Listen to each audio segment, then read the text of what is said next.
পড়ছি চঞ্চল ভট্টাচার্য। প্রথমে বিশেষ খবর।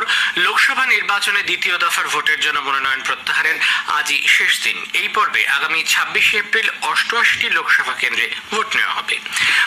প্রধানমন্ত্রী পশ্চিমবঙ্গে ইডির বাজেয়াপ্ত করা 3,500 কোটি টাকা প্রতারিতদের ফিরিয়ে দিতে চান। পশ্চিমবঙ্গের মুখ্যমন্ত্রীর অভিযোগ, রাজ্যের মানুষ বিজেপির বিরুদ্ধে প্রতিবাদ করলে তাদের ঘরে এনআইএ ঢুকিয়ে দেওয়া হচ্ছে। এনআইএ বিবৃতি জারি করে জানিয়েছে, পশ্চিমবঙ্গে তাদের বিরুদ্ধে যেসব অভিযোগ তোলা হচ্ছে তা ভিত্তিহীন ও দুর্ভাগ্যজনক। ইসরায়েল দক্ষিণ গাজা ভূখণ্ড থেকে আংশিকভাবে স্থলবাহিনী প্রত্যাহার করেছে। রাষ্ট্রসংঘের পারমাণবিক কর্মসূচি বিষয়ক নজরদার সংস্থার প্রধান রুশ নিয়ন্ত্রিত জাপোরিজিয়া পারমাণু বিদ্যুৎ কেন্দ্রের ইউক্রেনের ড্রোন হানার তীব্র নিন্দা করেছেন। আসছে বিস্তারিত খবরে। লোকসভা নির্বাচনের দ্বিতীয় দফার ভোটের জন্য মনোনয়ন প্রত্যাহারের আজই শেষ দিন। এই পর্বে আগামী 26 এপ্রিল 12টি রাজ্য ও কেন্দ্রশাসিত অঞ্চলের 88টি লোকসভা কেন্দ্রে ভোট নেওয়া হবে। আউটার মণিপুর লোকসভা কেন্দ্রের বাকি অংশেও এদিন ভোট গ্রহণ। ওই লোকসভা কেন্দ্রের প্রথম অংশের ভোট হবে 19 এপ্রিল। নির্বাচন কমিশন এক প্রেস বিজ্ঞপ্তি জারি করে নির্বাচন প্রক্রিয়ায় অংশগ্রহণ বৃদ্ধিতে সামাজিক মাধ্যমকে কাজে লাগানোর সিদ্ধান্ত নিয়েছে। এ ব্যাপারে কমিশন শহুরে ভোটার এবং নতুন ভোটারদের আকর্ষিত করার জন্য টার্নিং 18 এবং ইউ আর দ্য ওয়ান শীর্ষক দুটি প্রচার ব্যবস্থা গ্রহণ করে ভোটদানে উৎসাহিত করার কৌশল নিয়েছে। পাশাপাশি ভোট সংক্রান্ত ভুয়ো খবর বন্ধ করতে বিশেষ ব্যবস্থা নেওয়ার উপর গুরুত্ব দেওয়া হয়েছে। এর জন্য আকাশবাণী, দূরদর্শন এবং পাবলিক ব্রডকাস্টিং সিস্টেমকে এ বিষয়ে বিশেষ গুরুত্ব সহকারে প্রচার জোরদার করতেও নির্দেশ দেওয়া হয়েছে। প্রবীণ বিজেপি নেতা প্রধানমন্ত্রী নরেন্দ্র মোদী আজ সন্ধ্যায় মহারাষ্ট্রের চন্দ্রপুরে এক নির্বাচনী সভা করবেন। মোরবা বিমানবন্দরের ময়দানে চন্দ্রপুর এবং গড়চিরোলি কেন্দ্রের প্রার্থীদের সমর্থনে তিনি বক্তব্য রাখবেন। বুধবার মহারাষ্ট্রে এনডিএ জোটসঙ্গীদের সমর্থনে নাগপুরের রামটেক লোকসভা কেন্দ্রে আরেকটি সভায় যোগ দেবেন তিনি। শ্রী মোদী গতকাল মধ্যপ্রদেশের জব্বলপুরে হুটখোলা জিপে রোড শো করেন। আনুষ্ঠানিকভাবে এদিনই তিনি মধ্যপ্রদেশে প্রচার অভিযান শুরু করলেন।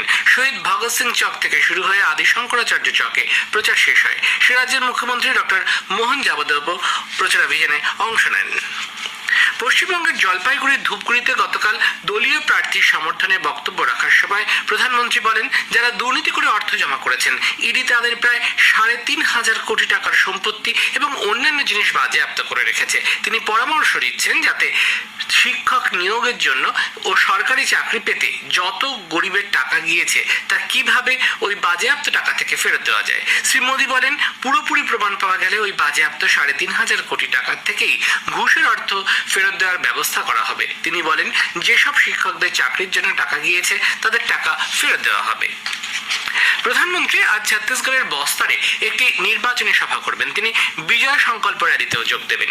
রাজ্যের প্রথম দফায় 19 জুলাই ভোট নেওয়া হবে। এদিকে রাজ্যের সুকমা জেলায় নিরাপত্তা বাহিনী কিস্তারাম থানার তান্ডামার্কা এবং দেব্বামার্কা থেকে প্রচুর বিস্ফোরক উদ্ধার করেছে।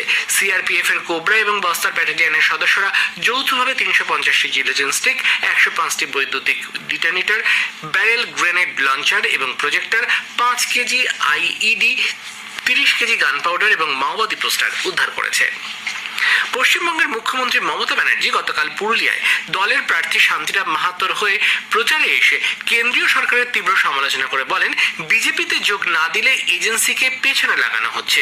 ভূপতিনগরে এনআইএ এর তদন্ত পদ্ধতির তীব্র সমালোচনা করে তৃণমূল নেত্রী বলেছেন, মা বোনেরা প্রতিবাদ করলে তাদের বিরুদ্ধে ডায়েরি করা হচ্ছে। বলা হচ্ছে, তৃণমূলের সব বুথ এজেন্টকে গ্রেফতার করা হবে। মুখ্যমন্ত্রী বিভিন্ন প্রকল্পে নরেন্দ্র মোদীর ছবি ব্যবহার করা নিয়েও কট্টর সমালোচনা করেন। তিনি বলেন, 5 কেজি চালের বস্তাতেও প্রধানমন্ত্রীর ছবি ব্যবহার করা হচ্ছে। এ রাজ্যে যে চাল গম দেওয়া হয় তাতে কারোর ছবি থাকে না। মুখ্যমন্ত্রী মমতা ব্যানার্জির এনআইএ এর বিরুদ্ধে ভূপতিনগরে হামলা চালানোর অভিযোগের বিবৃতি দিয়ে খারিজ করে দিয়েছে কেন্দ্রীয় তদন্তকারী সংস্থাটি। এনআইএ তরফে বিবৃতি দিয়ে জানানো হয়, তাদের বিরুদ্ধে যেসব অভিযোগ তোলা হচ্ছে তা দুর্ভাগ্যজনক ও ভিত্তিহীন। শনিবার সকালে গ্রামবাসীদের প্ররোচনা দেওয়ার কোনো ঘটনা ঘটেনি। বিবৃতিতে এনআইএ এর তরফে আরো জানানো হয়েছে, ভূপতিনগরে তাদের পদক্ষেপে কোনো দুর্ভিসন্ধি ছিল না। সংস্থার বিরুদ্ধে বেআইনি কাজ করার যে অভিযোগ করা হচ্ছে ও তাকে ঘিরে যে বিতর্ক তৈরি হয়েছে তা দুর্ভাগ্যজনক। নারুবেলিয়া গ্রামে দেশি বোমা তৈরির জন্য যে জঘন্য ষড়যন্ত্র হচ্ছিল তার বিরুদ্ধে জারি থাকা তদন্ত সম্পূর্ণ বৈধ ও আইন সিদ্ধ। 2022 সালের ডিসেম্বরের ওই ঘটনায় 2023 সালের জুন মাসে কলকাতা হাইকোর্টের নির্দেশে তদন্তভার হাতে নেয় এনআইএ। বিজেপির সর্বভারতীয় সভাপতি জেপি নাড্ডা বলেছেন, কেন্দ্রীয় সরকার তামিল ভাষাকে বিশেষ গুরুত্ব দিচ্ছে। কাশী তামিল সঙ্গমম আয়োজন করার পেছনে সরকারের বিশেষ ভূমিকা রয়েছে। নির্বাচনী সফরে গতকাল তামিলনাড়ুর কারুরে এক জনসভায় তিনি বলেন, বিজেপি সরকারের আমলে 25 কোটি মানুষকে দারিদ্র সীমার উপরে নিয়ে আসা সম্ভব হয়েছে। কংগ্রেস সভাপতি মল্লিকার্জুন খাড়গের জম্মু কাশ্মীরের সংবিধানের 370 ধারা বাতিল নিয়ে মন্তব্যের তীব্র প্রতিবাদ করেছে ভারতীয় জনতা পার্টি। নতুন দিল্লিতে বিজেপির মুখপাত্র সুধাংশু ত্রিবেদী বলেন, কংগ্রেস জাতীয় দল হিসেবে তার নৈতিক অধিকার হারিয়েছে। এপ্রিল মাসের প্রথম সপ্তাহে বিদেশি বিনিয়োগকারীরা ভারতীয় ঋণ বাজারে 1215 কোটি টাকা বিনিয়োগ করেছে। মার্চে ইকুইটিতে 35,000 কোটি টাকা এবং ফেব্রুয়ারিতে 1539 কোটি টাকা তারা বিনিয়োগ করেছে। নতুন বছরের বৈদেশিক বিনিয়োগকারীরা ইকুইটি বাজারে 10,568 কোটি টাকা এবং ঋণ বাজারে 57,073 কোটি টাকা বিনিয়োগ করেছে। এই খবর প্রচারিত হচ্ছে আকাশবাণী থেকে। ইসরায়েল দক্ষিণ গাজা ভূখণ্ড থেকে আংশিকভাবে স্থলবাহিনী প্রত্যাহার করেছে। গত 7ই অক্টোবর হামাসের হামলার পর থেকে 6 মাস ধরে ওই অঞ্চলের পরিস্থিতি অস্থির, জনজীবন বিপন্ন। ইসরায়েলের বাহিনী প্রত্যাহারের খবরে খানিকটা হলেও স্বস্তি মিলেছে। ইসরায়েলি কর্তৃপক্ষ জানিয়েছেন, অধিকৃত প্যালেস্টাইনের অন্যান্য অঞ্চলে অভিযান বজায় থাকবে, সেই সঙ্গে গোয়েন্দা তথ্য নির্ভর অপারেশন চলবে। যদিও কায়রোতে দুপক্ষের শান্তি বৈঠকের আগে ইসরায়েলের প্রধানমন্ত্রী বেঞ্জামিন নেতানিয়াহু বলেন, পণবন্দীদের ফেরত না দিলে তারা আক্রমণ বন্ধ করবেন না। রাষ্ট্রসংঘের পারমাণবিক কর্মসূচি বিষয়ক নজরদার সংস্থা প্রধান রাফায়েল ম্যারিয়ানো গ্রোসি রাশিয়া নিয়ন্ত্রিত ঝাপোরিঝিয়া পরমাণু বিদ্যুৎ কেন্দ্রের ইউক্রেনের ড্রোন হামলার তীব্র নিন্দা করেন। সোশ্যাল মিডিয়ার এক পোস্টে গ্রোসি বলেন, এই ধরনের হামলা বড়সড় পরমাণু বিপর্যয় ঘটতে পারত। উল্লেখ্য, ইউক্রেনের ড্রোন হামলার ফলে প্রধান চুল্লির কন্টেনমেন্ট ভবনটি বেশ ক্ষতিগ্রস্ত হয়েছে। সেখানকার আধিকারিকরা জানিয়েছেন, ড্রোন থেকে ছোড়া গোলা চুল্লির ষষ্ঠ ইউনিটটির একটি অংশে আঘাত করে, তবে বড় কোনো ক্ষয়ক্ষতি অবশ্য হয়নি। আন্তর্জাতিক পারমাণবিক শক্তি সংস্থা IAEA কে বিষয়টি সম্পর্কে অবহিত করা হয়েছে। মার্কিন যুক্তরাষ্ট্র এবং চীন দুদেশের অর্থনীতির সুস্থিত বিকাশের লক্ষ্যে আরো আলোচনা করতে ঐকমত্যে পৌঁছেছে। মার্কিন যুক্তরাষ্ট্রের অর্থ দপ্তর সূত্রে গতকাল এই খবর জানিয়ে বলা হয়েছে, মার্কিন অর্থ সচিব জ্যানেট ইয়েলেনের চীন সফরের দ্বিতীয় দিনে দীর্ঘ আলোচনার পর এ বিষয়ে ঐকমত্য পৌঁছানো যায়। চীন দক্ষিণ চীন সাগরে সামরিক টহলদারি মহড়া চালিয়েছে। বেজিং এ চীনা সেনাবাহিনী PLA এর দক্ষিণাঞ্চলীয় কমান্ড সূত্রে জানানো হয়েছে, দক্ষিণ চীন সাগরে একটি যৌথ নৌ ও বিমান মহড়া চালানো হয়। অন্যদিকে ফিলিপাইন্স, মার্কিন যুক্তরাষ্ট্র, জাপান এবং অস্ট্রেলিয়া দক্ষিণ চীন সাগরে যৌথ সামরিক মহড়া চালায়।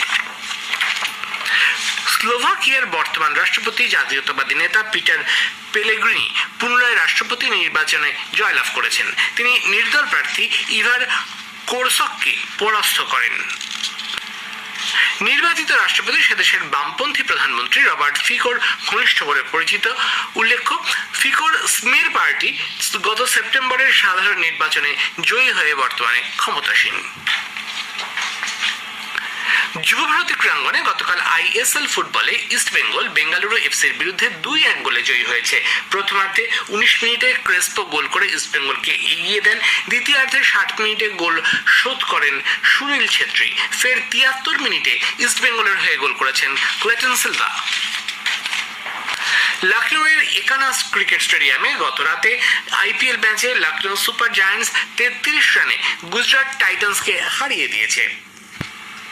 লখনৌ টসে জিতে প্রথমে ব্যাট করে নির্ধারিত 20 ওভারে 5 উইকেটে 163 রান তোলে। জবাবে ব্যাট করতে নেমে গুজরাট টাইটান্স 18 ওভার 5 বলে 130 রানে অল আউট হয়ে যায়। চেন্নাইয়ের MA চিদম্বরম স্টেডিয়ামে আজ IPL ম্যাচে Kolkata knight riders Chennai super কিংসের মুখোমুখি হবে। ভারতের সুমিত নাগাল মন্টি কার্লো মাস্টার্স টেনিসে পুরুষদের বিভাগের মূল পর্বে উঠেছেন। গত 42 বছরে তিনি প্রথম ভারতীয় হিসেবে এই কৃতিত্ব অর্জন করলেন। গতকাল চূড়ান্ত কোয়ালিফাইং রাউন্ডে নাগাল 7-5, 2-6, 6-2 সেটে আর্জেন্টিনার ফ্যাকান্ডো দিয়াজ আকোস্টাকে পরাজিত করেন। এর আগে 1982 সালে ভারতের প্রতিম টেনিস তারকা Ramesh Krishnan Monte Carlo masters টেনিসে খেলার সুযোগ পেয়েছিলেন। দেশের পূর্ব মধ্য ও উপদ্বীপ অঞ্চলে আগামী 3 দিন বজ্রবিদ্যুৎ সহ হালকা থেকে মাঝারি বৃষ্টির পূর্বাভাস দিয়েছে আবহাওয়া দফতর। মধ্যপ্রদেশের, ছত্তিশগড়, বিদর্ভ, ঝাড়খণ্ড, গাঙ্গেয় পশ্চিমবঙ্গ, ওড়িশা এবং মহারাষ্ট্রে বৃহস্পতিবার পর্যন্ত মাঝারি বৃষ্টির সম্ভাবনা। শেষে বিশেষ খবর আরো একবার। লোকসভা নির্বাচনের দ্বিতীয় দফায় ভোটের জন্য মনোনয়ন প্রত্যাহারের আজই শেষ দিন। প্রধানমন্ত্রী পশ্চিমবঙ্গে ইডির বাজেয়াপ্ত করা 3,500 কোটি টাকা প্রতারিতদের ফিরিয়ে দিতে চান। খবর শেষ হলো।